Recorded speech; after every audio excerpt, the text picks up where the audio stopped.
Gopalganj bulletin. पूरे जिले में भगवान श्री कृष्ण के जन्मोत्सव को धूमधाम से मनाया गया। वहीं कई जगह शोभा यात्रा भी निकाली गई। लोगों ने व्रत रहकर जन्माष्टमी मनाई। कई लोगों के घरों पे विशेष पूजा अर्चना भी की गई। शाम होते ही भजन और कीर्तन का दौर शुरू हो गया। बाल गोपाल को पालने में झुलाकर उनके लिए भजन और कीर्तन गाया जाने लगा। वहीं जन्माष्टमी को लेकर अभी लोगों में थोड़ी सी उपापोह की स्थिति है। कुछ लोगों ने आज जन्माष्टमी मनाया तो कुछ लोग कल जन्माष्टमी मनाएंगे। कुचायकोट प्रखंड के उपाध्यक्ष टोला स्थित श्री सिद्धेश्वर मंदिर परिसर में भगवान श्री कृष्ण के जन्मोत्सव के मौके पर आयोजित रामचरितमानस पाठ तथा अखंड अष्टयाम को लेकर मंगलवार को शोभा यात्रा निकाली गई। नीलकंठ फाउंडेशन के तत्वाधान में निकली शोभा यात्रा मटहिनिया बाजार, मटहिनिया सलेहपुर, भोजपुर होते हुए श्री राम केशवरता नाथ मंदिर रमजीता पहुंची, जहां विद्वान पंडितों की देखरेख में पूजन का कार्यक्रम संपन्न हुआ। यहां से शोभा यात्रा जमुनिया गांव होते हुए उपाध्याय टोला मंदिर पहुंची, जहां मुख्य पुरोहित काशी से पधारे आचार्य पंडित लौ कुमार चौबे, प्रिंस पांडे तथा तरपुरारी राहुल की देखरेख में रामचरितमानस पाठ और अखंड अष्टयाम का शुभारंभ किया गया। कार्यक्रम के आयोजक मंजीत त्रिपाठी ने बताया कि 2 दिनों तक चलने वाले इस कार्यक्रम का समापन बुधवार को पूरे विधि विधान से किया जाएगा। हमारे माझागढ़ संवाददाता सुधीश प्रसाद श्रीवास्तव ने जानकारी दी है कि प्रखंड के ऐतिहासिक राधा कृष्ण मंदिर में इस बार कोरोना वायरस के कारण सादगी के साथ जन्मोत्सव मनाया जा रहा है।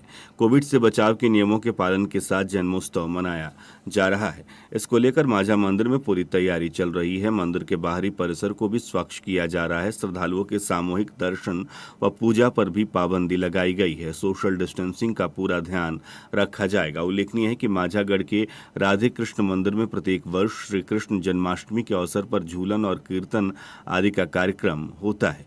इस बार भी सादगी के साथ जन्मोत्सव कार्यक्रम मनाने का निर्णय मंदिर समिति की ओर से लिया गया है। श्रद्धालुओं के सामूहिक दर्शन पर पाबंदी है। वहीं झूलन के लिए भी मंदिर के पुजारी को ही नियुक्त किया गया है। श्रद्धालु और भक्तजन इस बार कोरोना के कारण झूला का स्पर्श नहीं कर सकेंगे। माझागढ़ का यह मंदिर लगभग 200 वर्ष पुराना माना जाता है, जिसमें स्वर्ण और चांदी जड़ित राधा कृष्ण की मूर्ति विराजमान है।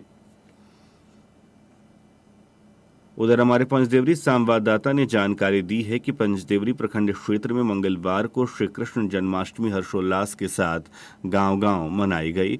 इसी बीच बयेली गांव में भगवान श्री कृष्ण की मूर्ति के दूध पीने की खबर क्षेत्र में फैल गई। खबर फैलते ही गांव में लोगों की भीड़ जमा होने लगी। लोग दूध पिलाते हुए वीडियो सोशल मीडिया पर वायरल करने में लगे रहे। बताया जाता है कि उक्त गांव में एक घर में महिला पूजा घर में रखी भगवान श्री कृष्ण की मूर्ति को भोग लगाने गए। इस दौरान महिला ने देखा कि मूर्ति दूध पी रही है। चम्मच से दूध रखकर भगवान श्री कृष्ण के मुंह के पास ले जाने पर धीरे धीरे दूध समाप्त हो जा रहा था। इस चमत्कारी घटना के बाद आसपास के लोग वहां पहुंच गए तथा मूर्ति को दूध पिलाने लगे। यह मामला दिन भर चर्चा का विषय बना रहा। बाढ़ और जल जमाव से फसलों को हुई क्षति को देखते हुए किसानों को नियम के अनुसार सहायता राशि दी जाएगी। जिले में बाढ़ से हुई क्षति का आकलन किया जा रहा है। मंगलवार को सूबे के कृषि, पशु एवं मत्स्य संसाधन मंत्री डॉक्टर प्रेम कुमार ने संबंधित विभाग के अधिकारियों के साथ समीक्षा बैठक के बाद स्थानीय परिसदन में प्रेस वार्ता को संबोधित करते हुए कहा कि कृषि मंत्री ने बताया उन्होंने जिले में बाढ़ और जल जमाव से हुए नुकसान की अधिकारियों के साथ विस्तृत समीक्षा की है। जिले में 1,07,744 हेक्टेयर में खेती की गई है, जिसमें अब तक अनुमान के अनुसार 45,273 हेक्टेयर में लगी फसल बाढ़ और जल जमाव से बर्बाद हो गई है। बाढ़ प्रभावित जिलों के 6 प्रखंडों में 8 स्थानों पर पशु चिकित्सक शिविर लगाकर 5,804 पशुओं का इलाज किया गया है। इस बीच पशुओं के लिए 133 क्विंटल चारे का वितरण किया गया है। बाढ़ में जिले में 8 पशुओं की मौत का आंकड़ा भी सामने आया है। जिले के 6 प्रखंडों के कुल 66 पंचायत बाढ़ से प्रभावित हैं। बाढ़ के कारण जिले में मत्स्य पालन करने वाले किसानों को भी नुकसान हुआ है। जिले की 38 पंचायतों में बाढ़ से तालाब पूर्ण रूप से तथा 65 पंचायतों में आंशिक रूप से प्रभावित हुए हैं तथा 60 नाव भी नष्ट हुई है। उन्होंने बाढ़ से फसल मवेशी, मछली, नाव आदि की क्षति पर दुख प्रकट करते हुए कहा कि सरकार की ओर से नियमों के अनुसार लोगों को लाभ दिया जाएगा। अनुदानित दर पर रबी फसल की बीज के लिए किसान ऑनलाइन आवेदन कर सकते हैं। पंचदेवरी प्रखंड के प्रखंड कृषि नोडल समन्वयक सुनील कुमार सिंह ने बताया कि कृषि विभाग अनुदानित दर पर किसानों को बीज उपलब्ध कराने के लिए अभी से ऑनलाइन आवेदन जमा कर रहा है। इसके साथ ही कृषि विभाग के ई किसान भवन पर आवेदन जमा किया जा रहा है। उधर हमारे माझागढ़ संवाददाता ने जानकारी दी है कि फसल के नुकसान होने की स्थिति में मुआवजा देने के लिए सरकार द्वारा फसल बीमा किया जा रहा है। जो किसान फसल बीमा कराना चाहते हैं वे किसान ऑनलाइन आवेदन कर 14 अगस्त तक आवेदन से फसल बीमा करा सकते हैं। फसल बीमा के लिए भूमि प्रमाण पत्र, आधार कार्ड और मोबाइल नंबर ऑनलाइन आवेदन में जरूरी है। जिसके पास भूमि प्रमाण पत्र नहीं है वे किसान मलगुजारी रसीद और आधार कार्ड तथा मोबाइल नंबर देकर ऑनलाइन आवेदन कर फसल बीमा करा सकते हैं। उधर माझागढ़ के किसान 2 माह से बारिश और आई विनाशकारी बाढ़ से बेहाल हो गए हैं।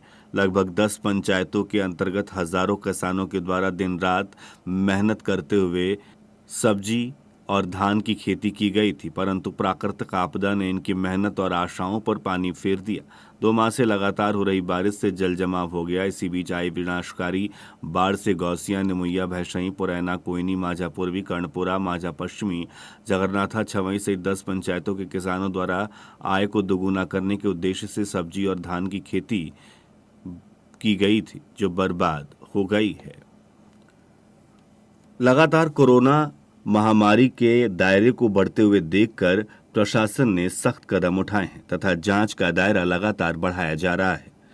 माझागढ़ में प्रतिदिन कोरोना के मरीजों की बढ़ती संख्या के मद्देनजर जिलाधिकारी अरशद अजीज के निर्देश पर स्वास्थ्य विभाग के द्वारा कैंप लगाकर प्रखंड अंतर्गत भगवानपुर पिठौरी स्वास्थ्य केंद्र पर प्रभारी चिकित्सा पदाधिकारी डॉक्टर शाहिद नाजमी के नेतृत्व में 257 लोगों की कोरोना की जांच की गई। जांच रिपोर्ट के अनुसार 257 लोगों की रिपोर्ट नेगेटिव पाई गई है। इसकी जानकारी स्वास्थ्य समिति प्रबंधक अप्रितम अचल ने दी। उधर पंचदेवरी के जनता बाजार में 9 नए कोरोना पॉजिटिव मरीज पाए गए हैं। अब प्रखंड क्षेत्र में कुल कोरोना पॉजिटिवों की संख्या 44 हो गई है, जिसमें 18 मरीज ठीक हो चुके हैं। पीएचसी प्रबंधक रोहित कुमार ने बताया कि मंगलवार को जनता बाजार में कैंप लगाकर 204 लोगों की जांच की गई थी, जिसमें 44 लोग पॉजिटिव पाए गए हैं। 16 अगस्त तक के लिए लागू किए गए दूसरे चरण के लॉकडाउन में भी शहरी इलाके में लोगों की भीड़ को देखते हुए प्रशासनिक स्तर पर मंगलवार को सख्ती और बढ़ा दी गई। लॉकडाउन का निर्धारित नियम टूटता देखकर सदर अंचल के सीओ विजय कुमार सिंह की मौजूदगी में मास्क की जांच का अभियान चलाया गया। इस अभियान के दौरान कई लोगों से जुर्माने की राशि भी वसूली गई। इस बीच नियम का उल्लंघन करने वालों से बीच सड़क पर कान पकड़कर उठक बैठक भी करवाई गई। अधिकारियों के सड़क पर उतरने के बाद पुलिस भी सतर्क दिखी। इस बीच निर्धारित नियम को तोड़ने वाले दुकानदार को भी आगे ऐसा नहीं करने की चेतावनी दी गई। कटिया नगर के बाहर से गुजर रही बाईपास सड़क में वाहनों के फंसने से नगर में प्रतिदिन लग रहे जाम को लेकर अब जनप्रतिनिधि आवाज उठाने लगे हैं। मंगलवार को भी बाईपास सड़क पर ट्रक के फंस जाने से कटिया नगर में जाम लग गया।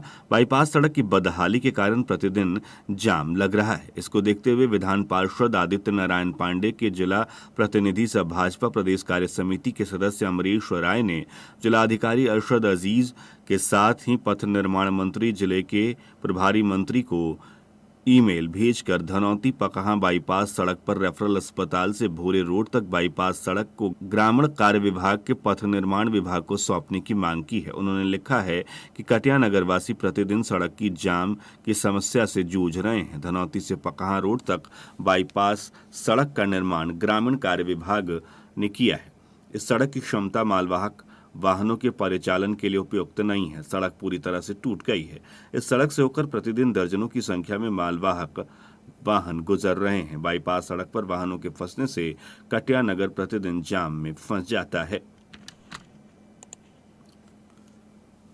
बाढ़ग्रस्त प्रखंडों में सड़क के टूटने से आवागमन का संकट पैदा हो गया है। बरौली क्षेत्र में बाढ़ग्रस्त प्रखंडों में सड़कों की टूटने से आवागमन का संकट गहरा गया है। बरौली और माझा प्रखंड के करीब 50 गांव की आबादी के समक्ष आवागमन की समस्या खड़ी हो गई है।